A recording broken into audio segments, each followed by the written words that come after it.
होता है। मतलब शुरुआत तो आप कर सकते हैं, मतलब जीरो से कुछ भी ना हो, आप शुरुआत कर सकते हैं। ये गाय का एक गोबर जिससे गणेश लक्ष्मी की मूर्तियां स्वास्तिक और दिए स्वास्तिक, दिए शुभ लाभ। गाय के गोबर से मूर्तियां, और शायद अगर ये क्रम अपना लिया जाए तो गायों की इतनी दुर्दशा न हो। कितने सुंदर गाय के गोबर से गणेश जी बन करके तैयार हो गए। तो चाबी का गुच्छा ये देख रहे हैं आप, ये गाय के गोबर से ही बना हुआ ये चाबी का गुच्छा। मतलब गाय के गोबर से आप आधुनिक युग में जो भी चाहते हैं हाँ, वो सब संभव है। संभव है, सब संभव नहीं है, सारी चीजें बन रही हैं। बहुत से ऐसे गौशालाएं हैं जिनमें बहुत बहुत सारी चीजें बन रही है। जैसे नमस्कार दोस्तों, मेरा नाम है अंकित त्रिपाठी और इस समय हम जनपद सीतापुर के बनगढ़ आश्रम में मौजूद हैं। और बनगढ़ आश्रम में इसलिए आज हम आए हैं क्योंकि अभी प्रधानमंत्री जी हर मंच से एक आह्वान करते हैं कि स्वदेशी अपनाओ, और इसी क्रम में ये बिटिया हमको मिली। नाम क्या है आपका? अर्चना मिश्रा। अर्चना मिश्रा। ये गाय के गोबर से ही आपने क्यों चुना कि हम गणेश और लक्ष्मी की मूर्ति बनाएं? सभी को पहले तो सभी को जय सिया राम, जय गौ माता।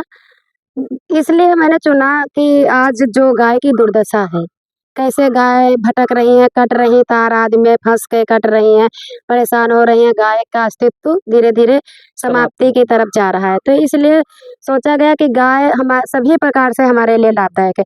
पहले तो हमारे सनातन धर्म के लिए कितने वो महत्वपूर्ण है। कभी हमारे घर में कोई अनुष्ठान, कोई कार्यक्रम आदि होता है तो गौरी गणेश बनाते हैं गोबर से ही, और चूंकि गोबर में ही गणेश जी का वास है, तो एक कारण ये भी है कि गोबर में ही गणेश जी का वास है, तो क्यों ना हम उसी से उसकी मूर्तियां बनाएं जिसमें उनका स्वतः वास है। कोई अनुष्ठान या कोई प्राण प्रतिष्ठा कराने की जरूरत नहीं, लाओ अपना रखो और पूजा शुरू कर दो। और इसलिए चुना गाय के लिए कि गाय का दूध, घी, दही सब हमारे लिए महत्वपूर्ण है। गाय का के मूत्र से कितनी जाने बीमारियां ठीक हो रही, कितना रिसर्च उस पर चल रहा है।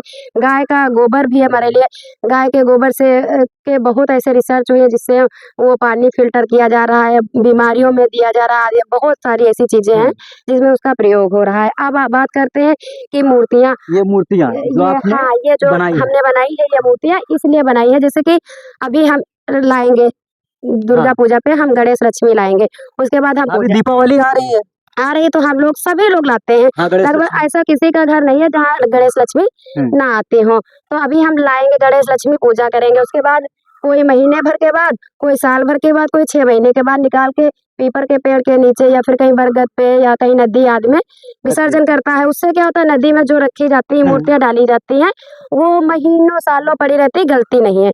उससे कितना प्रदूषण फैल रहा है। और जो जलीय जीव हैं जैसे मछली है, कछुआ है, और बहुत सारे ऐसे जीव होते हैं, तो उनको कितनी क्षति पहुंचती है, वो कैसे ऑक्सीजन की कमी आ जाती है पेंट वगैरह से जाके, इसलिए उनकी मृत्यु भी हो जाती है। तो उनकी मृत्यु हो रही है, प्रदूषण फैल रहा है और बहुत प्रकार से ऐसे हानिकारक वो है। अब ये इनकी जगह विसर्जन हम करते हैं, छोटी मूर्ति है, आप किसी क्यारे में रख दीजिए, किसी गमले में रख दीजिए, और वो सुबह तक अपने आप विसर्जन हो जाएंगे। इससे दो फायदे हैं, हमारी मूर्तियां भी विसर्जित हो गई, हमारे आस्था को भी ठेस नहीं आई, और हमारे गमले को या हमारे क्यारे को, पौधे को खाद भी मिल गई। ये सबसे बड़ा महत्वपूर्ण ये है। और इसके उपयोग नदी में प्रवाहित करते हैं तो जल भी प्रदूषित नहीं होता है। मूर्तियां हम लोग नदी में करते हैं, और पानी जब फिल्टर के लिए गोबर का प्रयोग करते हैं, गोबर पानी में बहुत जल्दी घुलनशील है। तुरंत गाय का गोबर तुरंत आप डालोगे, तुरंत घुल जाएगी बराबर।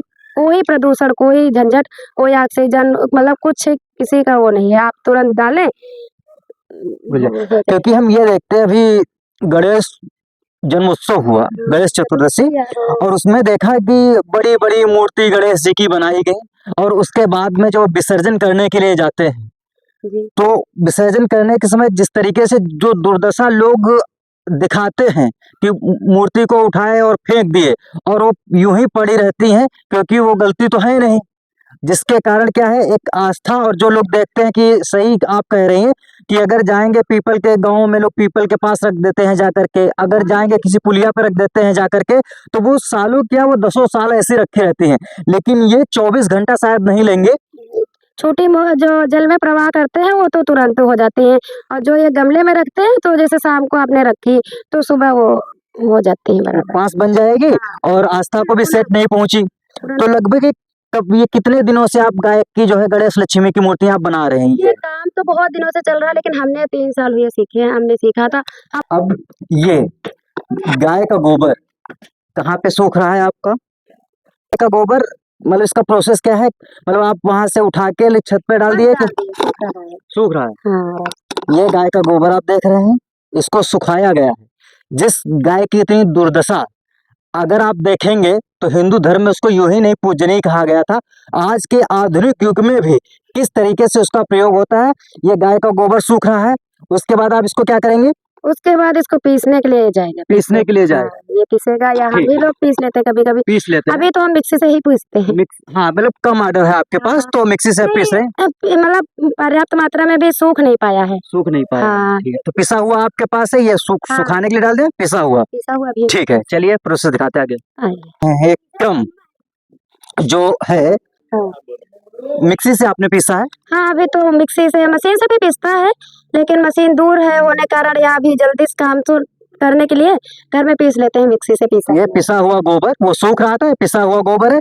अब जो है गाय के गोबर से मिट्टी बनाने का क्रम, अगला क्रम क्या होता है फिर इसके बाद? अब इसको छानने के बाद इसको गूंथने का क्रम है। गूंथने का क्रम। हाँ। वो चलिए स्टार्ट करिए। डालेंगे इसमें गोरगम, बस चिकनाहट आ जाए। चिकनाहट आ जाएगी, मूर्तियों में अच्छी फिनिशिंग आएगी।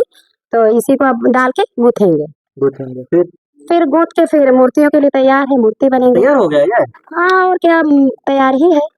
ठीक है, ये आपने गूंथ लिया, अब ये बनने के लिए तैयार हो गया। स्टार्ट करिए, बनाइए आप। ये डाई है, इसमें लगाना पड़ता है, मतलब जैसे तेल मूर्ति अच्छी छूटने के लिए। हाँ, ताकि इसमें चिपक न जाए। तो इसमें लगाएंगे ब्रश की सहायता से। ये चीजें मार्केट से खरीद के ही लाएं। जो टूथपेस्ट से हम करते हैं, ब्रश से, जिस ब्रश से करते हैं, ब्रश भी खराब होता है। अरे शुरुआत तो आप कर सकते हैं, मतलब जीरो से कुछ भी ना हो, आप शुरुआत कर सकते हैं। अब ये ब्रश है, ये आम लोग करते हैं, करने के बाद खराब हो जाता है, कुछ दिनों के बाद खराब हो जाता है। तो उसी से हम इसमें तेल लगाने का काम करेंगे, अच्छे से लगा लेंगे गणेश जी की। ये गणेश जी की मूर्ति बन रही है गाय के गोबर से, जिसमें आप देख रहे हैं कोई केमिकल नहीं यूज हुआ है। तो अभी आप ये ऐसे देखेंगे, फिर आपको दिखाएंगे कलर करके। कलर भी कोई मतलब ऐसे केमिकल वाले नहीं, हम लोग ऐसे ही नॉर्मली कलर यूज नहीं होता है। हाँ, ये गणेश जी तैयार बन के निकलने वाले हैं। निकल रहे बहुत आसान तरीके से।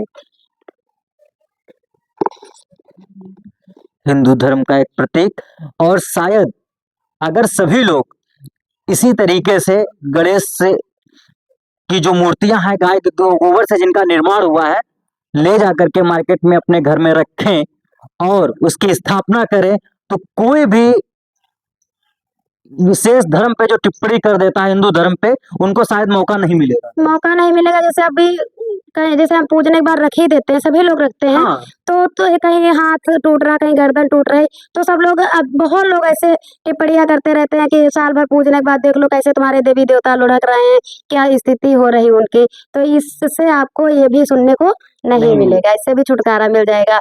और हर प्रकार से, सभी प्रकार से मूर्तियां पर्यावरण की दृष्टि से भी हाँ शुद्ध है, बहुत है। ठीक है, अब कलर आप करेंगे इस पे? यहाँ कलर करेंगे। ठीक, और ये गणेश जी की कलर आप कर रही हैं, जिससे देखने में सुंदर लगे, और सुंदर लगे, इनका पता चले कि ये इनकी मतलब पटका है, ये लड्डू है, ये कहाँ नहीं करना है इनमें। तो हम लोगों को ये देखो, रोज के जो गौरी गणेश की पूजा में मूर्ति ये वाली रखी जाती है, ये इसलिए ये महाराज जी बनवाते हैं कि ये जो घर में रोज हम गौरी गणेश रखते हैं उसमें ये रखी जाए, इसलिए इसको बहुत कम कलर करवाते हैं, पूरा नहीं करवाया जाता।